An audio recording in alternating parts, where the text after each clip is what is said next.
दोनों आधारभूत तत्व की बात कर रहा हूं। फिर मैं आपसे बात करूं फॉस्फेट समूह की, तो अगर मैं डीएनए और आरएनए को लेता हूं, अगर मैं डीएनए और आरएनए को लेता हूं तो इन तीनों में से कौन डीएनए व आरएनए में समान रूप से मिलता है? तो आपका आंसर क्या होगा? फॉस्फेट समूह होगा जो डीएनए व आरएनए में समान रूप से मिलता है।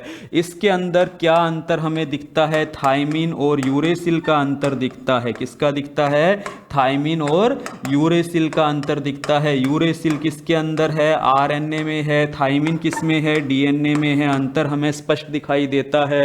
उसी तरह से जो हमारे पास राइबोज शर्करा है वो किसके अंदर दिखाई देती है? नाम इंडिकेट कर रहा है आरएनए के अंदर। इसी तरह से अगर हम बात करें डीऑक्सी राइबोज शर्करा, किसकी बात करें? डीऑक्सी राइबोज शर्करा हमें किस में दिखाई देती है? तो नाम इंडिकेट करता है डी का मतलब किसके अंदर? डीएनए के अंदर।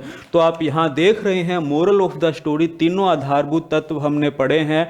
तो यहाँ पे आप देख रहे हैं नाइट्रोजन सार का डिफरेंस हमें देखने को मिलता है डीएनए आरएनए के अंदर, पेंटो शर्करा का डिफरेंस हमें देखने को मिलता है, जबकि फॉस्फेट समूह का कोई भी डिफरेंस हमें देखने को नहीं मिलता। तो ये तीनों हमने आधारभूत तत्व पढ़े हैं बेटा, जो किसके अंदर मिलेंगे? न्यूक्लिक एसिड के अंदर हमें मिलेंगे। अब हम बात करें ये जो तीनों एलिमेंट्स हैं ये आपस में कैसे जुड़ते हैं और आपस में कैसे जुड़कर न्यूक्लिक अम्ल का निर्माण करेंगे। आपस में ये तीनों कैसे जुड़कर न्यूक्लिक अम्ल का निर्माण करते हैं, ये चीज हम समझने की यहां पर कोशिश करते हैं। तो देखो दोस्तों, ये कैसे जुड़ते हैं वो हम बात करते हैं। तो अब हम नेक्स्ट बात करते हैं न्यूक्लिक अम्ल का निर्माण। किसकी बात करते हैं? न्यूक्लिक अम्ल का निर्माण। जब मैं न्यूक्लिक अम्ल का निर्माण बोल रहा हूं तो आप अपने दिमाग में रख लेना डीएनए का निर्माण भी है ये और आरएनए का भी निर्माण है। तो इनका निर्माण निम्न चरणों में संपन्न होता है। क्या बात कर रहे हैं? निम्न चरणों में संपन्न होता है।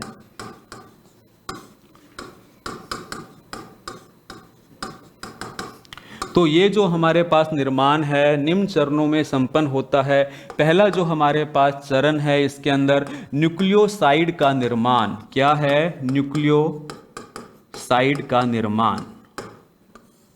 पहला जो चरण है क्या है? न्यूक्लियोसाइड का निर्माण। दूसरा हमारे पास जो चरण होता है न्यूक्लियोटाइड का निर्माण। क्या है? न्यूक्लियोटाइड का निर्माण। तीसरा जो हमारे पास यहाँ पे चरण है वो क्या है? हमारे पास में न्यूक्लियोसाइड का निर्माण हो गया है, न्यूक्लियोटाइड का निर्माण हो गया है। तीसरा है पॉलीन्यूक्लियोटाइड श्रृंखला का निर्माण। क्या है? पॉलीन्यूक्लियोटाइड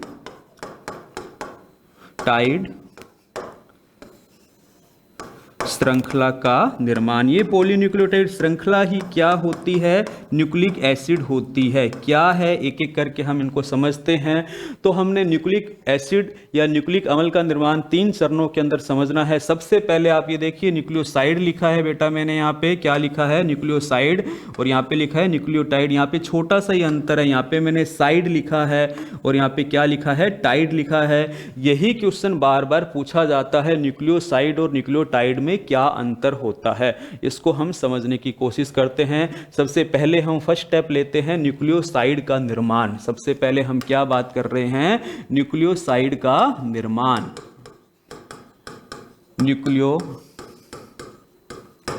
का निर्माण। ये जो न्यूक्लियोसाइड का निर्माण है कैसे होता है? देखिए, जो हमारे पास नाइट्रोजन सार हैं, क्या हैं? जो हमारे पास नाइट्रोजन सार हैं वो किससे जुड़ जाएं? पेंटो शर्करा से जुड़ जाएं। किससे जुड़ जाएं? पेंटो शर्करा से जुड़ जाएं तो क्या बना देते हैं? न्यूक्लियोसाइड बना देते हैं। बस यही आपको अपने दिमाग में रखना है। क्या बना देते हैं? न्यूक्लियोसाइड बना देते हैं।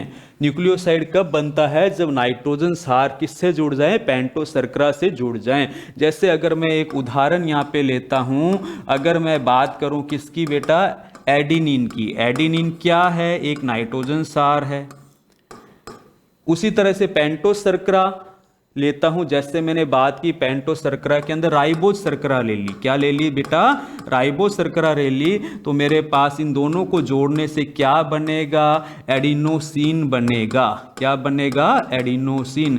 तो ये मेरे पास जो एडिनोसिन बना है ये क्या है, एक न्यूक्लियोसाइड है, क्या है, एक न्यूक्लियोसाइड होता है। अगर मैं यहाँ पे डीऑक्सी राइबो शर्करा ले लेता तो डीऑक्सी एडिनोसिन बन जाता। अब आपसे कॉमन सेंस के बेस पर क्वेश्चन पूछा जाए कि साहब एडिनोसिन डीएनए के अंदर मिलेगा या आरएनए के अंदर मिलेगा, या किसके अंदर मिलेगा, आरएनए के अंदर, तो आपको अपना कॉमन सेंस यूज करना है। ये कौन सी शर्करा है, राइबो शर्करा। राइबो शर्करा किस में है, आरएनए के अंदर है, इसीलिए ये एडिनोसिन किसके अंदर है, आरएनए के अंदर मिलता है। किसके अंदर मिलेगा, आरएनए के अंदर। ये किसके अंदर मिलेगा, आरएनए के अंदर मिलेगा। अगर यहाँ पे डीऑक्सी लिख देता तो डीऑक्सी एडिनोसिन हो जाता, तो ये किसके अंदर मिलता, डीएनए के अंदर मिलता। तो ये हमारा पहला पार्ट था न्यूक्लियोसाइड का निर्माण।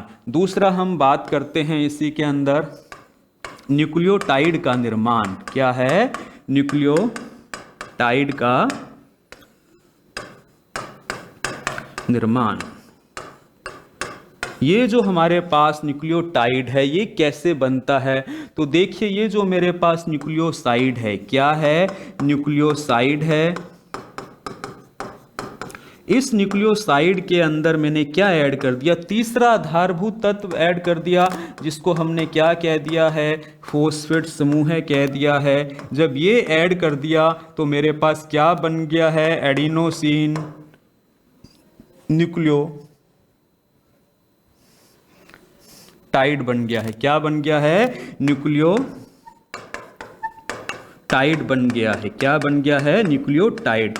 तो आपको मतलब पता लगा ये साइड क्या है और ये टाइड क्या है, न्यूक्लियोसाइड और न्यूक्लियोटाइड में किसका डिफरेंस रहता है। ये क्वेश्चन बहुत बार पूछा गया है बच्चों, तो किसका डिफरेंस रहता है, फॉस्फेट समूह का। अपने दिमाग में ये चीज फिट करके रखो कि न्यूक्लियोटाइड और साइड में किसका डिफरेंस है, फॉस्फेट समूह का। क्वेश्चन बहुत बार पूछा गया है। ये जो न्यूक्लियोसाइड है और ये जो न्यूक्लियोटाइड है, इन दोनों में जो डिफरेंस है किसका है, फॉस्फेट समूह का है। ये क्वेश्चन बार बार पूछा गया है। अब हमने क्या किया था, ये जो न्यूक्लियोसाइड है दोस्तों, इसको मैं क्या लिख सकता हूं, नाइट्रोजन सार और पेंटोस शर्करा लिख सकता हूं। तो मोरल ऑफ द स्टोरी, अगर कोई आपसे पूछे कि तीनों आधारभूत तत्व मैंने क्या कर दिए हैं, जोड़ दिए हैं, जैसे कि अगर मैंने नाइट्रोजन सार ले लिया है, पेंटोस शर्करा ले ली है और फॉस्फेट समूह ले लिए, और साथ में क्या कर लिया है, फॉस्फेट समूह ले लिए हैं। इन तीनों को अगर मैं आपस में जोड़ देता हूं तो मेरे पास क्या बन गया है, न्यूक्लियोटाइड बन गया है। क्या बन गया है, न्यूक्लियोटाइड बन गया है। ये आप अपने दिमाग में क्लियर रखेंगे कंसेप्ट। केवल इन दोनों को जोड़ता हूं तो मेरे पास क्या बन जाता था, न्यूक्लियोसाइड बन जाता था। तो साइड और टाइड में आपको डिफरेंस पता लग गया है, किसका है, फॉस्फेट समूह का है। पहला क्वेश्चन आप ये याद रखेंगे। अब मैंने न्यूक्लियोसाइड का एक उदाहरण लिया था, पिछली स्लाइड पर आपने देखा न्यूक्लियोसाइड का एक उदाहरण मैंने लिया, वो क्या है, एडिनोसिन है। अब इस एडिनोसिन के अंदर मैं क्या जोड़ रहा हूं, फॉस्फेट जोड़ रहा हूं। क्या जोड़ रहा हूं, एडिनोसिन। मेरे पास एक क्या है, न्यूक्लियोसाइड है, इसमें मैंने क्या जोड़ दिया है, फॉस्फेट समूह जोड़ दिया है। क्या जोड़ दिया है, फॉस्फेट समूह जोड़ दिया। और जहां भी फॉस्फेट आएगा मतलब वो क्या बन जाएगा, न्यूक्लियोटाइड बन जाएगा। तो यहां पे मैं लिख देता हूं एडिनोसिन मोनोफॉस्फेट। क्या है, एडिनोसिन मोनोफॉस्फेट। ये फॉस्फेट आ गया है, जहां भी आप फॉस्फेट पढ़ें तो आप कह देना साहब ये क्या है, एक न्यूक्लियोटाइड है। क्या है, न्यूक्लियोटाइड है। तो आपको समझ में आया न्यूक्लियोसाइड और न्यूक्लियोटाइड का डिफरेंस, क्लियर है। ये जो न्यूक्लियोटाइड होते हैं, क्या है, ये जो न्यूक्लियोटाइड हैं इन्हें N से प्रदर्शित किया जाता है। इन्हें किससे प्रदर्शित किया जाता है, N से दर्शाया जाता है। किससे दर्शाया जाता है, N से दर्शाया जाता है। क्लियर है? इन्हें किससे दर्शाया जाता है? एन से दर्शाया जाता है। अब हम बात करते हैं इसके थर्ड पार्ट्स की, पॉलीन्यूक्लियोटाइड श्रृंखला का निर्माण। तीसरा मेरे पास क्या है? पॉलीन्यूक्लियोटाइड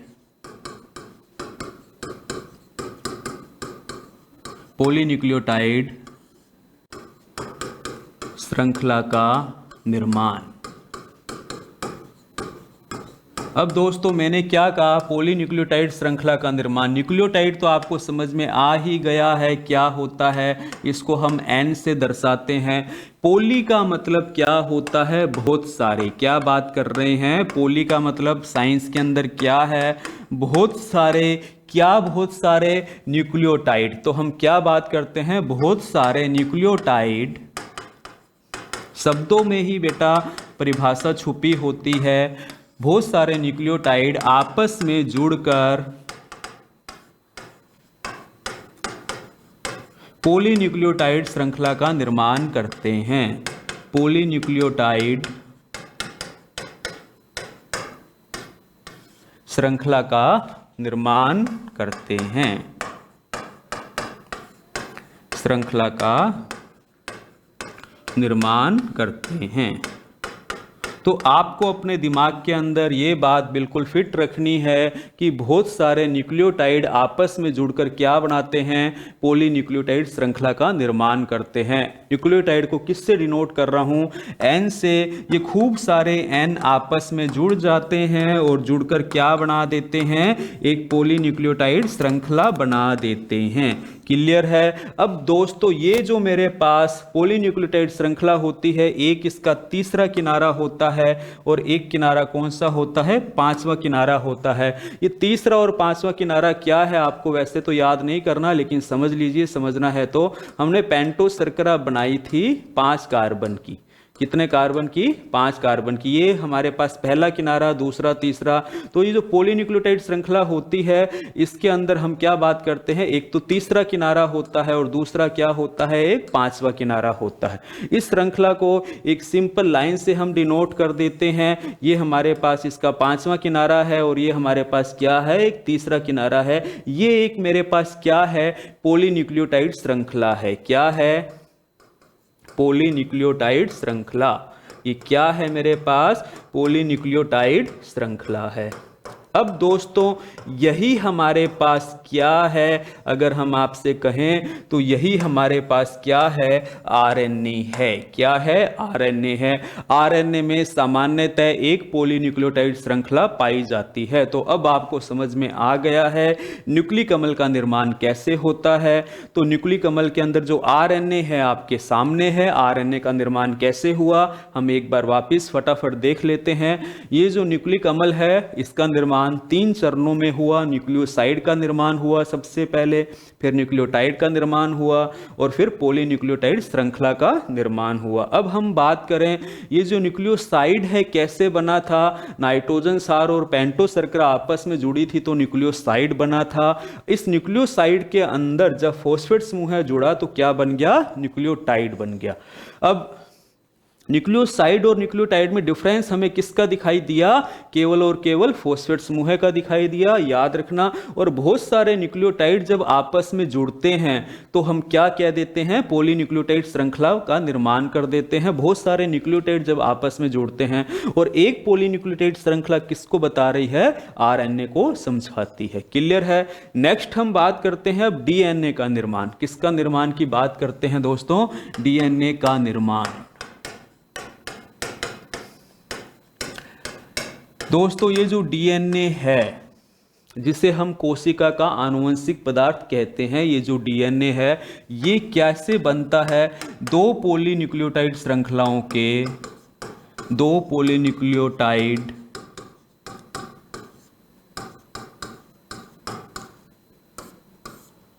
श्रृंखलाओं के आपस में श्रृंखलाओं के पूरक रूप से आपस में जुड़ने से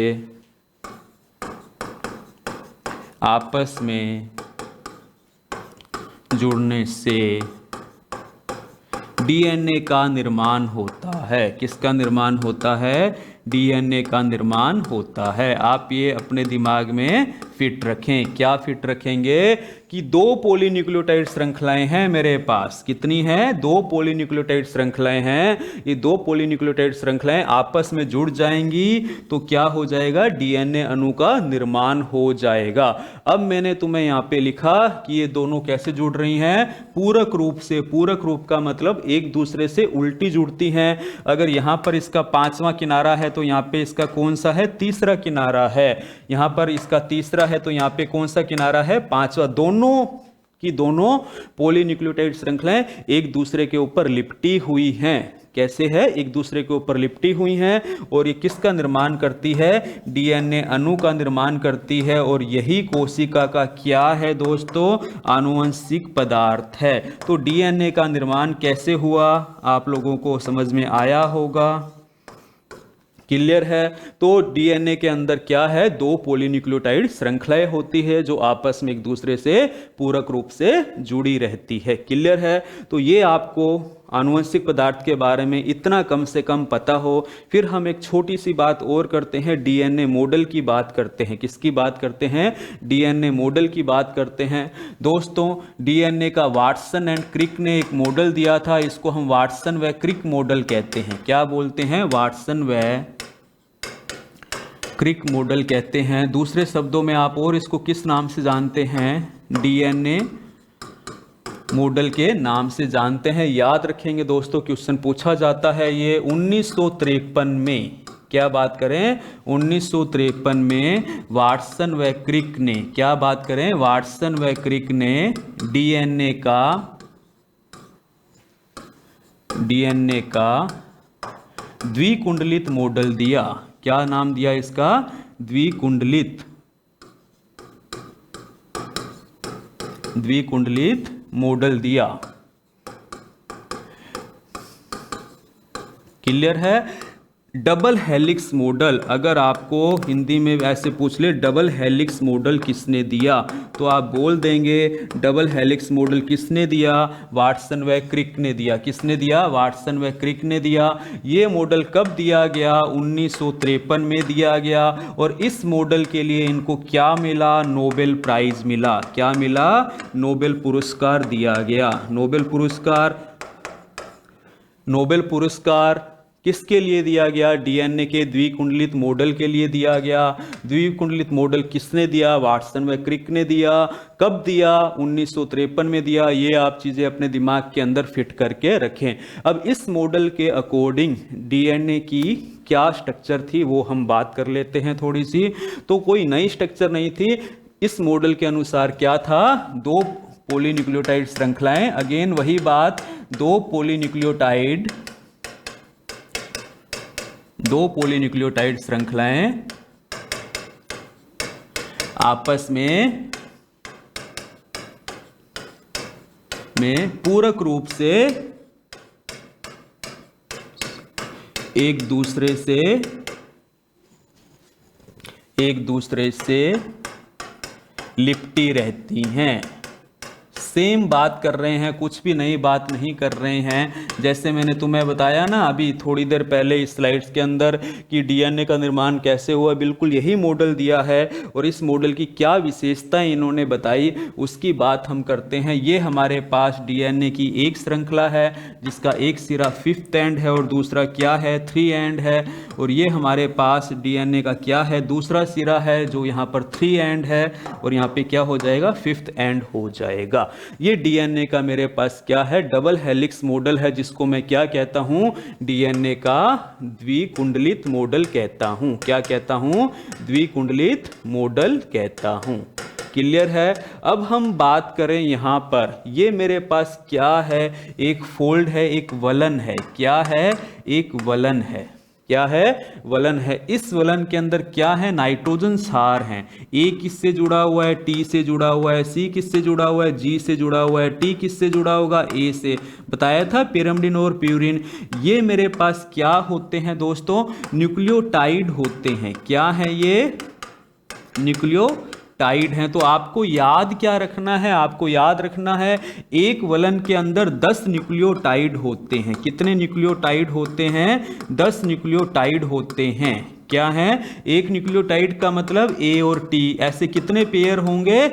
10 होंगे। याद रखेंगे, इनको हम क्या कहते हैं? क्षार युग्म भी बोलते हैं। दूसरे शब्दों में इनको हम क्या कहते हैं? क्षार युग्म। कितने क्षार युग्म होते हैं? एक वलन के अंदर 10 क्षार युग्म होते हैं।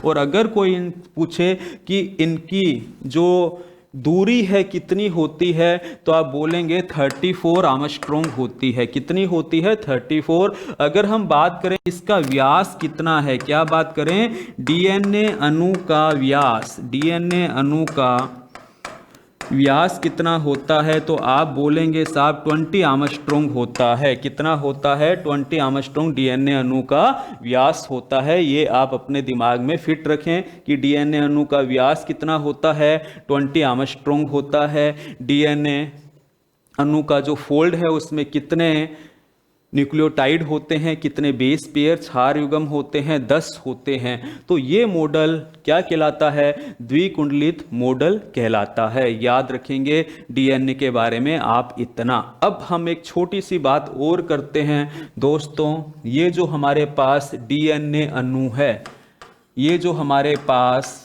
डीएनए अणु है, ये कभी भी कोशिका के अंदर अकेला नहीं मिलता है। क्या बात कर रहा हूं? ये जो डीएनए अणु है कभी भी कोशिका के अंदर अकेला नहीं मिलता है, हमेशा हिस्टोन प्रोटीन के साथ उपस्थित रहता है।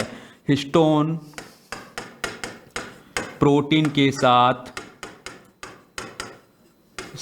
उपस्थित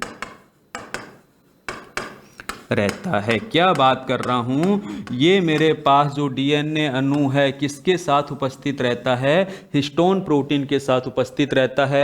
हिस्टोन प्रोटीन के लिए आपको अपने दिमाग में क्या रखना है? ये एक क्या है? क्षारीय प्रकृति का प्रोटीन है। क्या है? क्षारीय प्रकृति का प्रोटीन है। डीएनए कोशिका में कभी भी अकेला नहीं मिलेगा।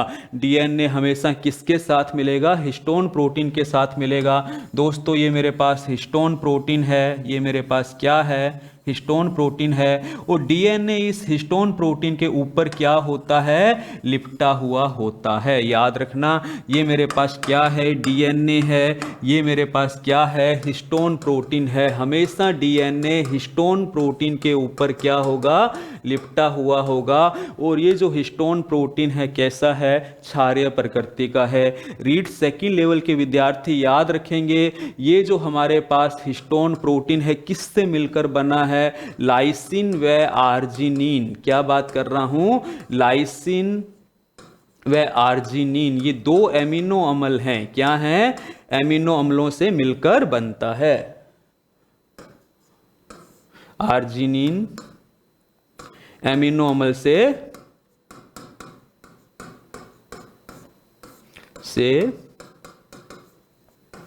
मिलकर बनता है। तो हमें याद रखना है दोस्तों, ये जो हमारे पास डीएनए है हमेशा किसके साथ में मिलेगा? हिस्टोन प्रोटीन के साथ मिलेगा। हिस्टोन प्रोटीन कैसा है? क्षारीय प्रकृति का है। हिस्टोन प्रोटीन लाइसिन व आर्जिनिन एमिनो अम्लों से मिलकर बनेगा। डीएनए लिपटा होता है हिस्टोन प्रोटीन पर, हिस्टोन प्रोटीन डीएनए पर नहीं लिपटा होता है। तो ये आप अपने दिमाग में फिट करके रखें कि डीएनए क्या है? एक आनुवंशिक पदार्थ है, पीढ़ी दर पीढ़ी संचरित होता है। डीएनए की संरचना क्या होती है, क्या इसके भाग होते हैं, आपने अभी देखा।